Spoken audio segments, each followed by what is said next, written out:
지금 전 세계의 이목은 미국이 공격하고 있는 시리아나 아프가니스탄이 아닌 바로 북한에 쏠려 있습니다. 미국이 마음을 먹었다고 그냥 폭격할 수도 없고 그렇다고 그냥 두면 머지않아 미국을 위협할 핵무기와 미사일 개발을 완료하게 될 것이고 그래서 북한 도발을 둘러싸고 세계 언론들이 가장 많이 즐겨하는 의혹들을 모아 취재 기자와 좀 더 이야기 나누겠습니다. 김근희 기자, 미국은 중국만이 북한 핵 문제를 해결할 수 있는 지름길이다 이렇게 생각을 하고 있는 것 같아요. 세계 많은 언론들이 중국이 과연 북한을 제어할 힘이 있느냐 이렇게 의구심을 갖고 있는데 과연 컨트롤할 수 있습니까? 네, 중국이 마음만 먹는다면 꺼내들 수 있는 카드는 충분합니다. 우선 가장 먼저 북한의 돈줄을 막는 거죠. 최근 중국 은행들 사이에 이상한 조짐이 있다는 보도가 있었는데요.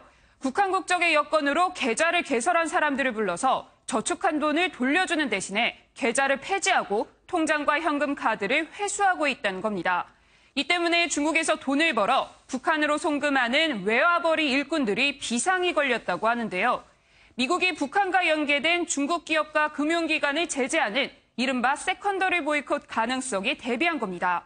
만약 중국 금융기관들의 이 같은 움직임이 확대된다면 북한의 외화 돈줄이 막히는 거죠. 또 하나가 석탄인데 이미 중국은 올해 말까지 북한산 석탄 수입을 잠정 중단하겠다고 발표했습니다. 석탄이 북한에게 갖는 의미는 대단합니다. 북한 대외무역의 90%를 차지하는 대중국 수출에서도 석탄은 40% 가까운 비중을 차지하고 있죠. 그러므로 석탄 수출만 막아도 북한 외화벌이에 큰 구멍이 뚫릴 수밖에 없습니다. 중국에서 북한산 석탄을 가장 많이 수입하는 곳이 단둥 청타이 무역회사인데요. 최근 중국 당국의 명령으로 이 회사가 이미 수입한 60만 톤의 석탄까지 북한에 반환하기로 한 것으로 알려졌습니다. 하지만 가장 치명적인 것은 바로 석유입니다. 북한에 유일하게 석유를 공급하는 곳이 중국이기 때문에 중국이 대북 송유관만 잠그면 북한은 곧바로 에너지난이 벌어집니다.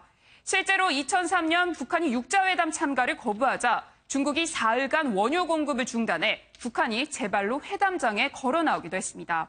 석유 중단한 것 이외의 모든 수단은 지금 어떻게 보면 중국 입장에서는 실행하고 있는데 과연 6차 핵실험을 감행할 수 있을까요? 네, 우선은 오는 25일을 주목해야 할 것 같습니다. 이날이 북한에서 태양절만큼이나 중요한 기념일인 인민군 창건일이기 때문입니다. 이와 관련해 마체고라 평양 주재 러시아 대사도 북한이 오는 25일 탄도미사일을 쏘거나 6차 핵실험을 감행할 것으로 보인다고 밝혔는데요. 북한의 핵실험은 정치적인 의미가 있기 때문에 실시 가능성을 부정해서는 안 된다고 경고했습니다. 중국의 경제적 압박에도 김정은의 정치적 목적을 위해 쉽게 포기하지 않을 것이라는 거죠. 최근 중국이 북한의 자제를 촉구해왔음에도 오늘 미사일 도발을 감행한 건 역시 당분간은 국제사회의 압박에도 마이웨이로 돌파하겠다는 의지를 보여준 것으로 해석됩니다. 그렇군요. 사실 전 세계 모든 나라가 미국이나 중국이 압박을 가하면 굴복하게 되는데 유일하게 북한만 그러지 않은 것 같아요. 자, 북한.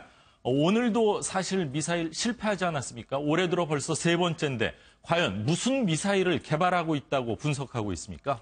네, 지금 북한의 목표는 당장 미사일을 발사해 어디를 공격하려는 게 아닙니다. 궁극적으로 북한에서 곧바로 미국 본토를 타격할 수 있는 대륙간 탄도미사일 ICBM을 개발하겠다는 겁니다. 그런데 미사일 발사에서 고체 연료 엔진이냐 액체 연료 엔진이냐가 굉장히 중요한데요. 액체 연료는 발사 직전에 연료를 주입해야 해서 이를 위한 시간과 장소가 필요한데 고체 연료는 그럴 필요가 없어 언제든 이동식 발사대에서 기습 공격이 가능하기 때문입니다. 그래서 북한은 이 고체 연료 엔진을 장착한 ICBM 개발을 위해 끊임없이 시험을 반복하는 겁니다. 그렇군요. 어제 북한이 열병식에서 이 큰 미사일, 대륙간 탄도미사일로 우리가 보이기는 하는데 연관이 있는 겁니까?